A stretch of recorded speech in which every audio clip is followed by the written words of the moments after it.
Ross is sitting in a corner in the library when the librarian checks in on her. She rents some books later on, only for her to notice a red one on the counter. It's 5 Children and It by Edith Nesbit, a writer in the 90s. Ross asks the librarian what it's about, and she explains that it's about kids and wishes, encouraging her once more not to give up on her imagination. She then lets Ross rent the books for free, just in time for her dad, David, to pick her up. On the other side of town, Samantha, also known as Smash, is throwing rocks into an abandoned building when her mom, Alice, comes driving in like a maniac. She's disappointed and angry that her daughter would mingle with delinquents, and she yells about it up until she drags Smash back into her car. Apparently, David and Alice have a vacation planned in some cottage by the ocean in Cornwall, so they have their kids prepare themselves without revealing any major details. David gets his son, Robbie, to drop his Nintendo just long enough to get into the car, and Alice, who's American, almost gets into an accident because she forgot they drive on the left in England. Gosh, you almost killed us! She gets home and Smash continues her tantrum in hopes that it'll get her out of the trip. Her little sister, Maudie, troops in at this moment, and light returns to Smash's eyes as she lifts the little girl into the air like a miniature airplane.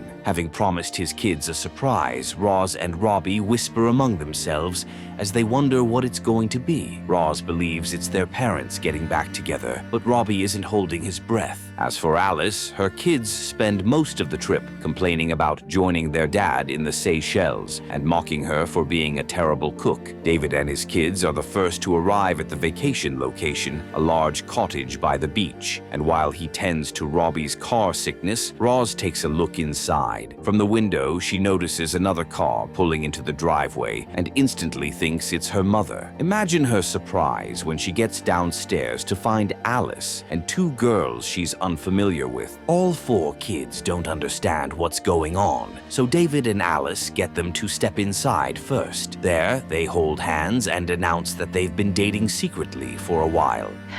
We've been seeing each other. Robbie immediately throws up after hearing this, and Smash blames her mom for ruining her life a second time. While David tends to his son, his daughter brings up their mom, but he doesn't get a chance to talk on the matter before Smash throws Rose's things down the stairs. The girls can't seem to get along, so much so that Smash declares her half of the room a sovereign nation and demarcates it with a curtain. She then sniffs through Roz's books and mocks her for wanting to read during a vacation. Downstairs, the parents barely have time to talk when they hear Smash and Roz fighting like they were paid to. Tired, David suggests that they all have a picnic. The makeshift family trudge down to the incredibly wide backyard by the ocean, where they come across Mr. Tristan Trent III, their landlord. He's quite weird, but civil enough to have a conversation with. The only thing that really catches his eye is Roz, so he takes a picture of her and bids the rest of the family goodbye. They lounge by the ocean, and a bored Smash begins to play music, ruining the tranquility. Her mom grabs the phone from her, and she sets her eyes on Robbie, peacefully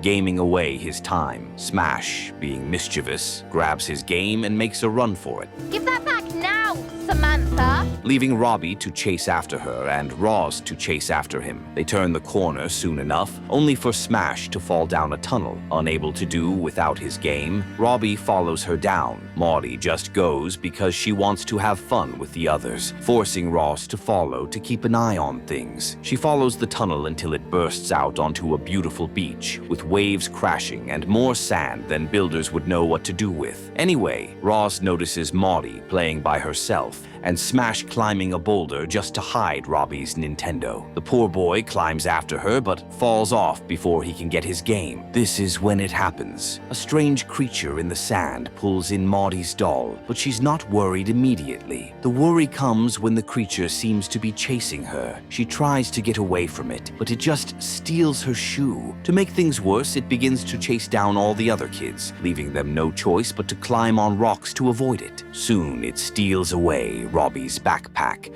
only to spit it back up with its contents spilled. Unfortunately, his charger gets wrapped around the creature's ankle, so Robbie chases after it and grabs onto the cord to pull out this mysterious being. Ironically, Smash helps him out, putting aside their rivalry. Together, they pull out the being, hold it down with their weight, and even threaten to hit it. Something weird happens next. The being begins to speak. Did it just speak? With its ears drooping and sand-colored furry skin, the kids back up in shock. It tries to get away, but thanks to the cord tied to its foot, Robbie pulls it back. It's at this point that he admits he's Psammead, a sand fairy, and that anything placed on the beach is an offering to him. Roz remembers him from her book, 5 Children and It, and listens as he states the rules. Apparently, he can only grant one single-sentence wish a day, and it only lasts until sunset. He also advises against it because they never work out, but Robbie doesn't even listen. He immediately wishes to be the best climber in the world. Just like that, Psammead inflates and then farts as he deflates, a weird signal that the wish has been granted. With this, Robbie goes after his Nintendo, and Psammead dives back into the sand, returning Maudie's doll as a gesture of good faith. The wish works extremely well, and Robbie makes his way up the cliff like he's walking. His big sister, on the other hand, is certain that there's a catch. Meanwhile, their parents are starting to get worried. Well, mostly David. But before they can go search for the kids, Roz shows up to check her book. She discovers that wishes dissipate at sunset, and one look at the horizon reveals that it's almost then. She rushes back to beach for this reason, yelling for Robbie to get back down. He doesn't make it down in time and gets stuck holding on to the cliff. His big sister goes around, pulls off the rope blocking off the cliff, and lowers it for him to grab onto. Grab the rope! After a few minutes of struggling, she successfully pulls him all the way up, but loses her book as the rope falls into the water. The other kids come up to join them, only for their oblivious parents to see them hurtling around Robbie. Together, they all head back to their cottage like nothing happened. Tristan is back at his mansion, comparing the picture of Ross to a painting he has hanging on his wall, and discovers the uncanny resemblance. Back in Rose and Smash's room, the former watches a video of her parents at her 12th birthday, while the latter tries to call her dad. None of them get their desired result. So, first thing the next morning, Smash sneaks off to the beach. There, she leaves out a whisk as an offering for Psammead, and when he shows up, makes an extravagant wish. Robbie is woken up by the sound of a phone ringing, only to find out that it's Smash's. She answers, and the delinquent makes her promise to bring Maudie, adding that she'll send someone to pick them up. She heads downstairs soon, tells their parents about Smash leaving the house, and then escapes with Robbie and Maudie while they're distracted. As they wait for her on top of an old cannon, a pink helicopter with Smash's face on the side flies down to pick them up. They fly across town, taking in the sights as they go,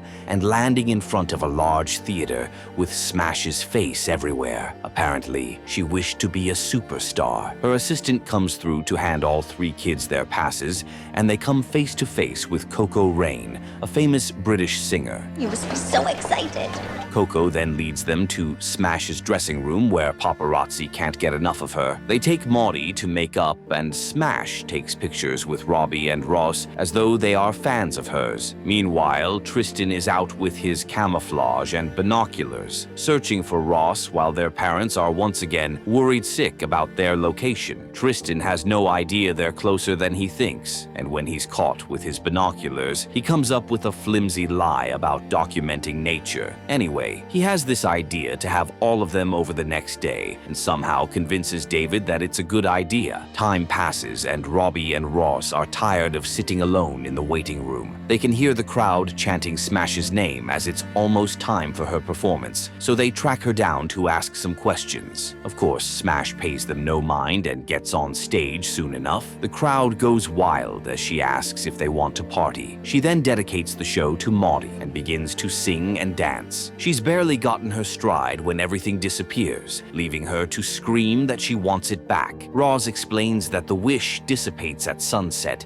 and things get serious when a guard comes into the theater, wanting to know how they got in. The kids have no choice but to run. I want it all back! and everyone except Smash panics at the thought of how to get home. Luckily, she's delinquent enough to have some tricks up her sleeve. All four of them follow her lead as they run into the nearest train heading in their direction. She then leads them into the train's bathroom and locks it from the inside. Meanwhile, their worried parents make their way to the Cornwall police station, but the officer at the desk thinks the kids are out exploring. He has this weird obsession with owls, and neither David nor Alice appreciate it. After noticing, he informs them that they can find a signal to call their kids at the top of a nearby ladder, so the parents get up on it and shoot Roz a call. She almost hands Smash the phone, but realizes that the delinquent will just blame her for everything. Instead, she lies that Smash got stung by a bee and rushed to the hospital, adding that they can be picked up by the train station. Back at the police station, Alice gets so worked up that she takes the ladder down with David still on it. On the train, the kids talk about their absent parents. Roz about how her mom went back to college to find herself. Oh, your dad cheated on her? No. And Smash about how her dad left because he got fed up with Alice. The train reaches their stop soon enough, and they're met at the bathroom entrance by a very angry attendant who hands them over to even angrier parents. That night, over a drink, David and Alice argue over whose kid started all of it. He blames Smash, and her mom comes to her defense. Eventually, their fight is interrupted when all four kids show up, holding a placard with "sorry" written across it in crayon. Early the next morning, Roz sneaks out to get her turn at a wish, only for her to find Smash trying to be a superstar once again. She tackles her immediately, and they continue to fight long after Psammead runs away. At home, David tries to make peace with Alice, but she'd like him to say what he's feeling more often, to be more unreasonable. As they hug it out and agree to give the kids another chance, Roz and Smash bring their fighting through the door. Later on, they all head towards Tristan's mansion, and he welcomes them in happily. At the entrance, he asks them to take off their shoes, and then stealthily places a tracker under Ross's. He leads them into the living room, where he tells tales of his ancestors and how his great-grandfather, the first Tristan Trent, spent his fortune searching for ultimate power. Riches beyond the dreams of man. Shortly after, he offers Alice and David cocktails, and then offers to give the kids a tour of the house. Of course, one of them, Robbie, wanders away from the group and into Tristan's gadget room. The landlord is quick enough to stop Robbie before he can rummage through more of his stuff. Soon, he shows them different rare stuffed animals and everything from hooves to teeth. For a split second, he loses track of Roz, but finds her wandering further down the room. She asks for the bathroom and gets told it's upstairs. Tristan then continues the tour as she makes her way up. Curiosity gets the better of Roz as she steps into one of the rooms at the top of the stairs, and somehow Tristan shows up within the minute to guide her out. He begins to question her about her grandmother and whether or not she has ever come to Cornwall before. He even promises to give her a reward if she informs him about any oddities she may come across. Downstairs, Alice and David play with ethnic masks, and it becomes awkward when Tristan walks in with Ross. She finds out that the other kids have gone, so she chases after them immediately. David and Alice are close behind, and Tristan activates the tracker on Rose's shoe the moment they leave. As they walk down, Alice talks to her about Smash, She has difficulty making friends. trying to explain the reason for her behavior. Mid-conversation, Roz's phone rings and it turns out to be her mother. She trails off as they talk about Alice, but her mom doesn't seem to be against David's relationship with her. Meanwhile, Robbie offers a Spinosaurus claw he stole from Tristan as a sacrifice to Psammead. It's Maudie's turn to make a wish, and she wishes that they could all fly. Poor Roz has no idea, so she finds herself floating off of the rock she's sitting on and tries her best to stay grounded. Her dad joins her soon, and she has to hug a tree to stop from flying off. This is only temporary. Love the wildlife.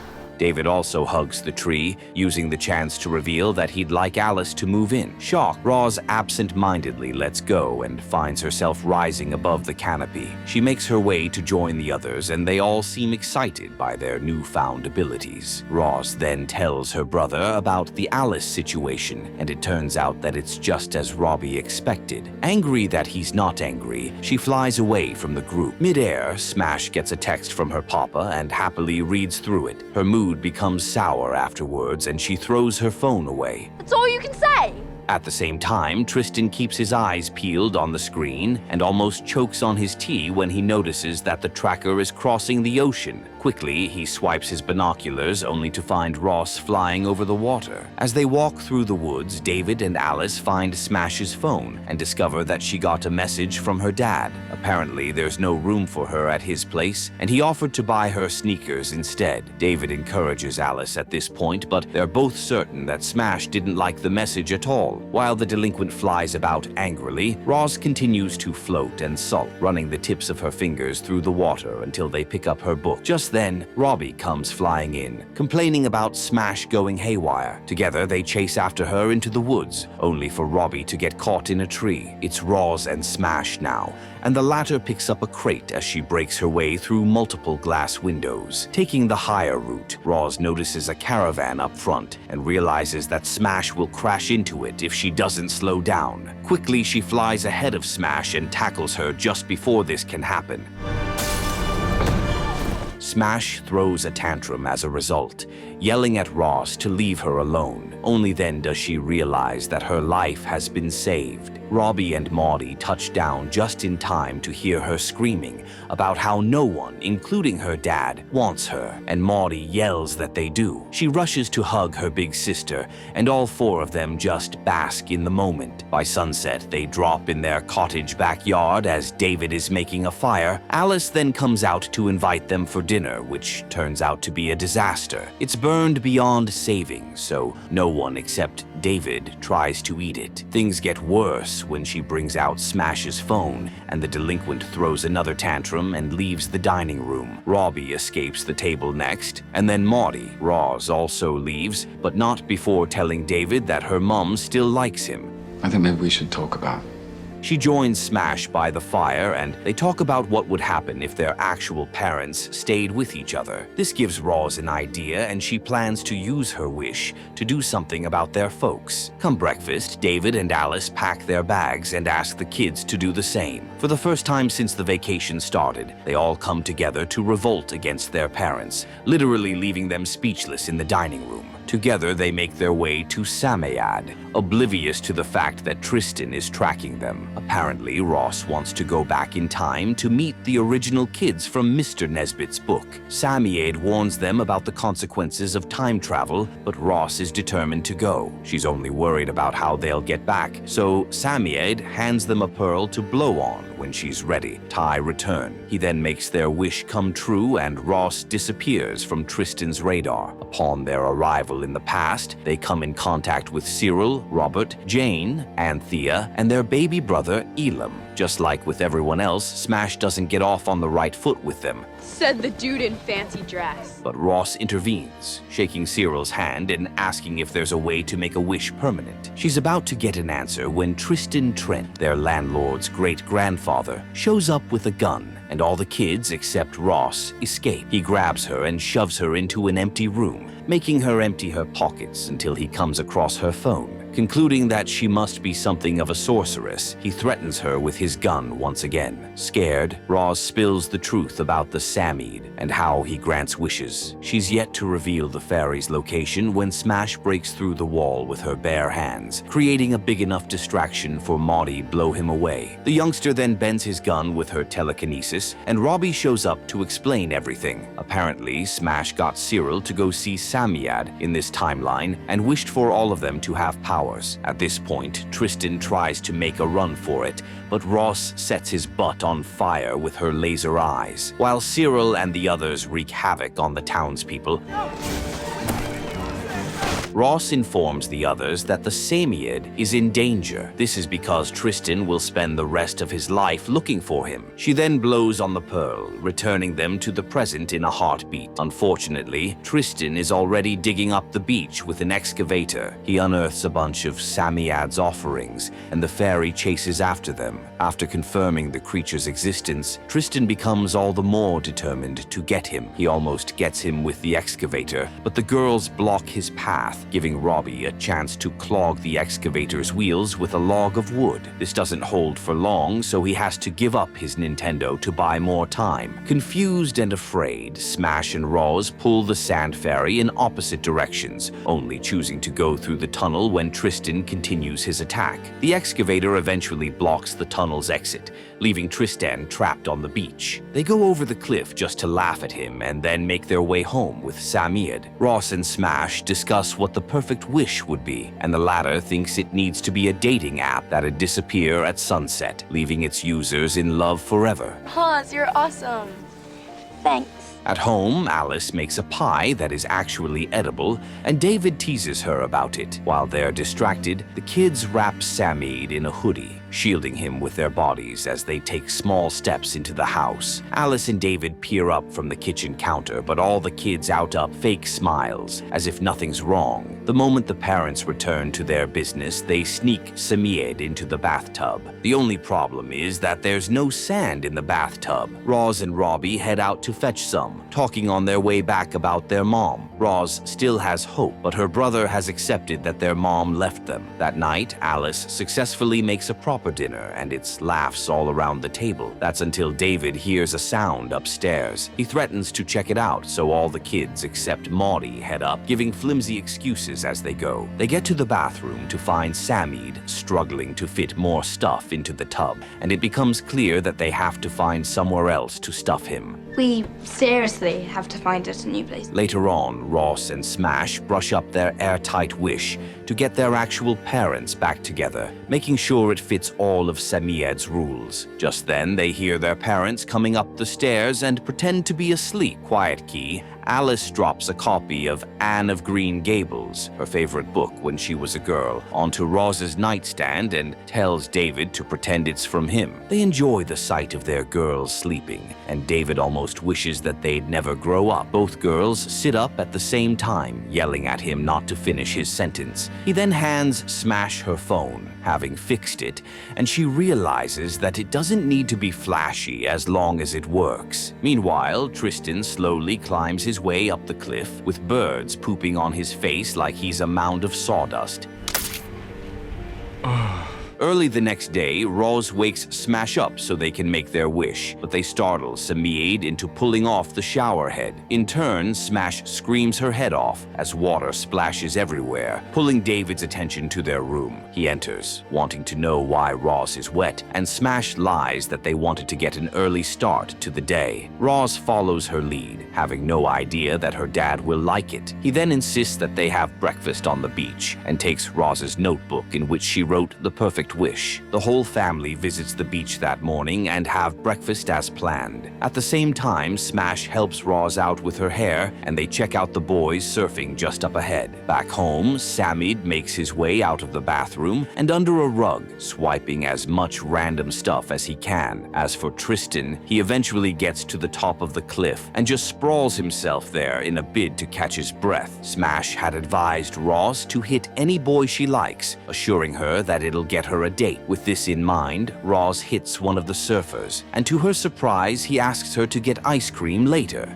I'm sorry, Back home, Psammead is transfixed by the sight of a light bulb, so he tries to retrieve it. Unfortunately, this gets him electrocuted, and Tristan comes barging in seconds later. As the entire family drives back home, Rose and Smash giggle over pictures she took with the surfer. Upon arrival, Alice realizes that their door has been broken into, but things get worse when they find the house ransacked. The girls run upstairs to confirm Psammead's location, but they find the bathtub empty. They instantly know who to blame, so they head to Tristan's house together with Ross at the forefront. Stealth doesn't work as they get to his mansion, mostly because he wished for himself a bunch of lady guards dressed in purple. These ladies grab all 4 kids and bring them before Tristan. Smash wastes no time smack-talking his fashion sense, but Rose is more interested in finding Psammead. Unfortunately, he's been trapped in a glass box rigged with electricity. Tristan gives him a shock for the fun of it, and then holds the kids at gunpoint as he asks Psammead to grant him the 4th wish that day. More wishes. The sand fairy is tired beyond measure, but he promises Tristan that this is going to be his last wish. Stubbornly, the Trent goes on to wish for more gold than a man could ever dream for. Psammead inflates as he has always done before, breaking out of the glass as a result. By the time he deflates, a single gold coin rolls down the stairs, and then many more follow. Psammead advises the kids to run away, and they obey immediately, escaping just in time for an avalanche of gold coins to pour down the stairs. From outside, they watch as more coins fill the building, burying Tristan and bursting out of the windows. It's sunset soon enough, and all of it, from the fancy house to the lady guards, down to the gold, disappears. Tristan is then left wretched with the dilapidated house. Just then, Maudie draws the attention of the other kids to a lifeless Psammead, and they all begin to panic. Robbie seems to feel it the most, seeing as he tries to revive the fairy with everything he's got. Sadly, his efforts prove pointless. I can't. Tears fall down their cheeks as they mourn Psammead, and while everyone else is crying, Maudie pours out the sand from her shoe into the fairy's mouth, thinking he's hungry. Her big sister shuns her, but soon enough, the fairy comes back to life, pushing off Robbie, who tried to give him mouth to mouth. They can't help but hug the foul-mouthed creature as tears of mourning become tears of joy. It's now time to go back home, and the girls are hell-bent on sneaking Psammead into a different beach. They wrap him up in a towel and even man the trunk just to make sure none of the parents see him. They arrive at another beach in the area, and mere seconds after pulling into the parking lot, Roz and Smash pop open the trunk and sneak Psammead out as planned. Alice gets suspicious, so Maudie pretends to see something scary, a good enough distraction for the girls to get away. Psammead loves the new place, so much so that he goes for a little swim in the sand. Afterwards, he sits close to the kids to hear their final wish. Oh, yes, sir. I'm digging deep. It's at this moment that Robbie notices the tracker beneath his sister's shoe, and like clockwork, Tristan shows up once again, grabbing her shoulder. The kids struggle with him, and this goes on until Alice and David come to check things out. Tristan talks smack about the kids, so David punches his lights out and immediately calls the cops. Desperate, Roz runs back to the beach, searching and digging for Psammead. The others give up on finding the fairy, but not her. As tears fall down her cheeks, Psammead comes sliding in once more, curious to hear her wish. Roz asks for a chance to say goodbye and shares hugs for Smash and Maudie. The little girl doesn't want to say goodbye, but her opinion seems to be dismissed. As much as she wants to wish her parents back together, Roz can't seem to go through with it. Instead, she wishes that Psammead has a long, peaceful sleep and doesn't get disturbed for the next 100 years. Upon hearing this, the kids hurtle around the sand fairy to say their final goodbyes, hugging him turn after turn and hoping never to see him again. Hi, Psammead. Thanks for the horrible wishes. With this, Psammead takes a big leap and disappears deep into the sand. On the other hand, Tristan gets nabbed by the cops and tries his best to shift the blame to the kids. Luckily, he just sounds like a crazy person. David and Alice then track down the kids to ask how they're doing, and it's positive responses all around. With contented smiles on their faces, they run into the embrace of their parents, accepting this dysfunctional yet beautiful family. Together, they all walk into the sunset. Roz and Robbie never thought they'd like Samantha and Maudie, talk less of finding a wish, granting fairy together. Just maybe, the greatest magic lies not in wishes, but in the messy bonds that tie us together.